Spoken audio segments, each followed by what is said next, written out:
The Statement of Randolph Carter by H.P. Lovecraft. Read by N.T. Stars.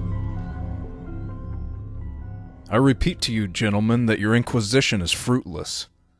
Detain me here forever if you will. Confine or execute me if you must have a victim to propitiate the illusion you call justice. But I can say no more than I have said already. Everything that I can remember, I have told you with perfect candor.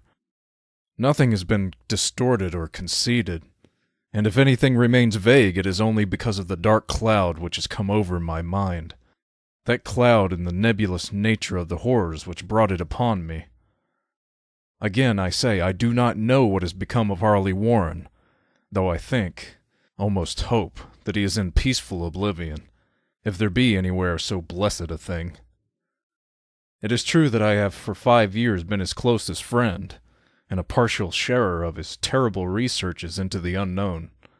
I will not deny, though my memory is uncertain and indistinct, that this witness of yours may have seen us together, as he says, on the Gainesville Pike, walking toward Big Cypress Swamp, at 11:30 on that awful night.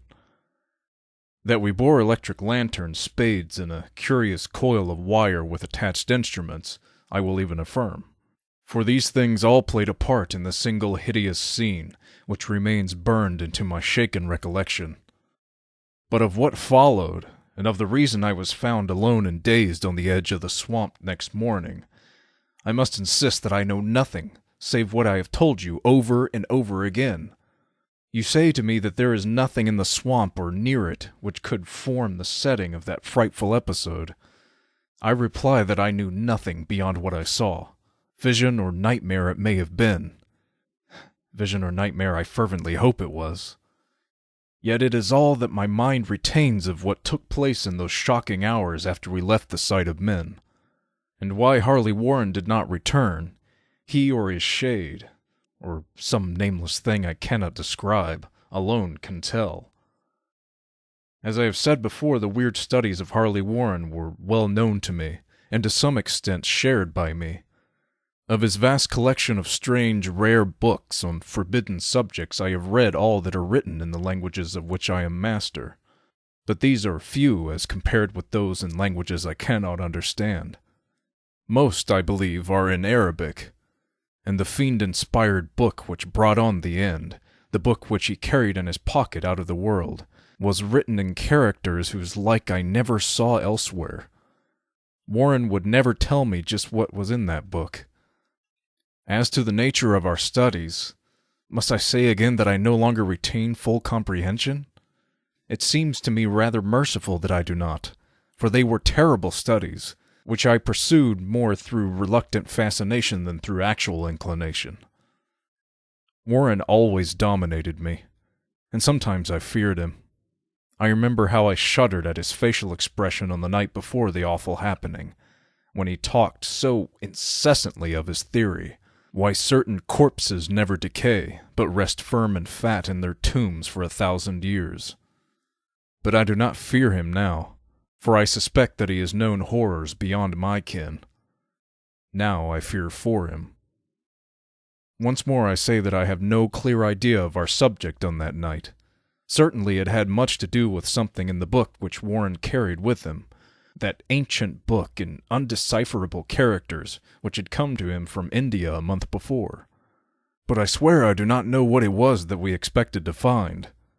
Your witness says he saw us at 11:30 on the Gainesville Pike, headed for Big Cypress Swamp. This is probably true, but I have no distinct memory of it. The picture seared into my soul is of one scene only, and the hour must have been long after midnight, for a waning crescent moon was high in the vaporous heavens. The place was an ancient cemetery, so ancient that I trembled at the manifold signs of immemorial years. It was in a deep, damp hollow, overgrown with rank grass, moss, and curious creeping weeds, and filled with a vague stench which my idle fancy associated absurdly with rotting stone. On every hand were the signs of neglect and decrepitude, and I seemed haunted by the notion that Warren and I were the first living creatures to invade a lethal silence of centuries.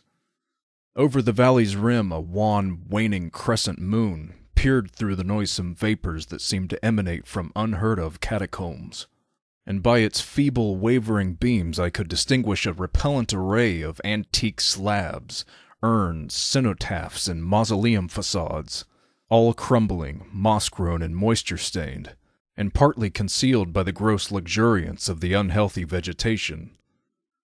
My first vivid impression of my own presence in this terrible necropolis concerns the act of pausing with Warren before a certain half-obliterated sepulchre, and of throwing down some burdens which we seemed to have been carrying. I now observed that I had with me an electric lantern and 2 spades, whilst my companion was supplied with a similar lantern and a portable telephone outfit.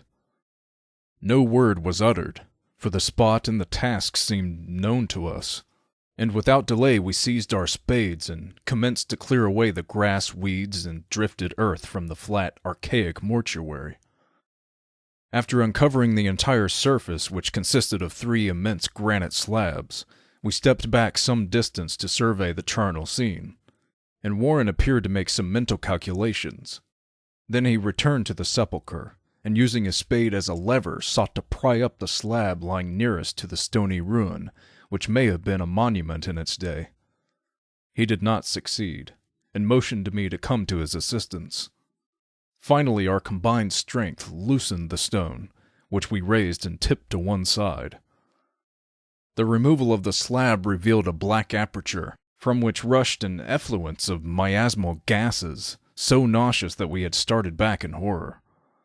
After an interval, however, we approached the pit again, and found the exhalations less unbearable. Our lanterns disclosed the top of a flight of stone steps, dripping with some detestable ichor of the inner earth, and bordered by moist walls encrusted with niter. And now, for the first time, my memory records verbal discourse, Warren addressing me at length in his mellow tenor voice, a voice singularly unperturbed by our awesome surroundings. "I'm sorry to have to ask you to stay on the surface," he said, "but it would be a crime to let anyone with your frail nerves go down there. You can't imagine, even from what you have read and what I've told you, the things I shall have to see and do. It's fiendish work, Carter, and I doubt if any man without ironclad sensibilities could ever see it through and come up alive and sane. I don't wish to offend you, and heaven knows I'd be glad enough to have you with me, but the responsibility is in a certain sense mine, and I couldn't drag a bundle of nerves like you down to probable death or madness. I tell you, you can't imagine what the thing is really like, but I promise to keep you informed over the telephone of every move. You see, I've enough wire here to reach to the center of the earth and back." I can still hear in memory those coolly spoken words, and I can still remember my remonstrances. I seemed desperately anxious to accompany my friend into those sepulchral depths, yet he proved inflexibly obdurate. At one time he threatened to abandon the expedition if I remained insistent, a threat which proved effective, since he alone held the key to the thing. All this I can still remember, though I no longer know what manner of thing we sought. After he had obtained my reluctant acquiescence in his design, Warren picked up the reel of wire and adjusted the instruments. At his nod, I took one of the latter and seated myself upon an age-discolored gravestone close by the newly uncovered aperture. Then he shook my hand, shouldered the coil of wire, and disappeared within that indescribable ossuary. For a minute I kept sight of the glow of his lantern, and heard the rustle of the wire as he laid it down after him, but the glow soon disappeared abruptly, as if a turn in the stone staircase had been encountered, and the sound died away almost as quickly. I was alone, yet bound to the unknown depths by those magic strands whose insulated surface lay green beneath the struggling beams of that waning crescent moon. I constantly consulted my watch by the light of the electric lantern, and listened with feverish anxiety to the receiver of the telephone, but for more than a quarter of an hour heard nothing. Then a faint clicking came from the instrument, and I called down to my friend in a tense voice, Apprehensive as I was nevertheless unprepared for the words which came up from that uncanny vault, in accents more alarmed and quivering than any I had heard before from Harley Warren. He who had calmly left me a little while previously now called from below in a shaky whisper, more pretentious than the loudest shriek. God, if you could see what I'm seeing. I could not answer. Speechless, I could only wait. Then came the frenzied tones again. Carter, it's terrible, monstrous, unbelievable. This time my voice did not fail me, and I poured into the transmitter a flood of excited questions. Terrified, I continued to repeat, "Warren, what is it? What is it?" Once more came the voice of my friend, still hoarse with fear, and now apparently tinged with despair. I can't tell you, Carter. It's too utterly beyond thought. I dare not tell you. No man could know it and live. Great God! I never dreamed of this. Stillness again, save for my now incoherent torrent of shuddering inquiry. Then the voice of Warren in a pitch of wilder consternation.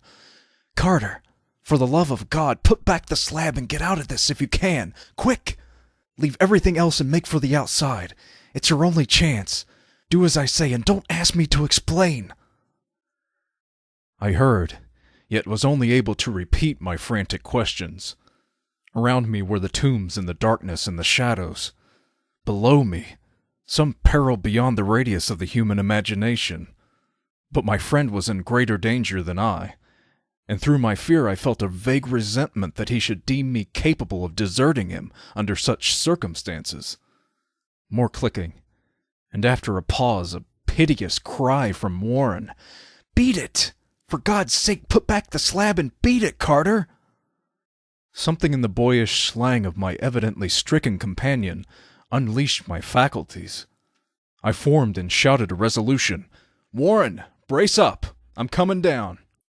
But at this offer the tone of my auditor changed to a scream of utter despair. Don't! You can't understand. It's too late, and my own fault. Put back the slab and run. There's nothing else you or anyone else can do now. The tone changed again, this time acquiring a softer quality, as of hopeless resignation. Yet it remained tense through anxiety for me. Quick, before it's too late. I tried not to heed him, tried to break through the paralysis which held me, and to fulfill my vow to rush down to his aid. But his next whisper found me still held inert in the chains of stark horror. Carter, hurry. It's no use. You must go. Better one than two. The slab. A pause, more clicking, then the faint voice of Warren. Nearly over now. Don't make it harder. Cover up those damn steps and run for your life. You're losing time. So long, Carter. Won't see you again. Here Warren's whisper swelled into a cry that gradually rose to a shriek fraught with all the horror of the ages. Curse these hellish things. Legions. My God. Beat it! Beat it! Beat it! After that was silence. I know not how many interminable eons I sat stupefied, whispering, muttering, calling, screaming into that telephone. Over and over again through those eons I whispered and muttered, called, shouted, and screamed, "Warren! Warren, answer me! Are you there?" And then there came to me the crowning horror of all, the unbelievable, unthinkable, almost unmentionable thing. I have said that eons seemed to elapse after Warren shrieked forth his last despairing warning, and that only my own cries now broke the hideous silence. But after a while, there was a further clicking in the receiver, and I strained my ears to listen. Again I called down, "Warren, are you there?" And in answer heard the thing which has brought this cloud over my mind. I do not try, gentlemen, to account for that thing, that voice. Nor can I venture to describe it in detail, since the first words took away my consciousness and created a mental blank which reaches to the time of my awakening in the hospital. Shall I say that the voice was deep, hollow, gelatinous, remote, unearthly, inhuman, disembodied? What shall I say? It was the end of my experience, and is the end of my story. I heard it and knew no more. Heard it as I sat petrified in that unknown cemetery in the hollow, amidst the crumbling stones and the falling tombs, the rank vegetation and the miasmal vapors. Heard it well up from the innermost depths of that damnable open sepulchre, as I watched amorphous necrophagous shadows dance beneath an accursed waning moon. And this is what it said: "You fool, Warren is dead."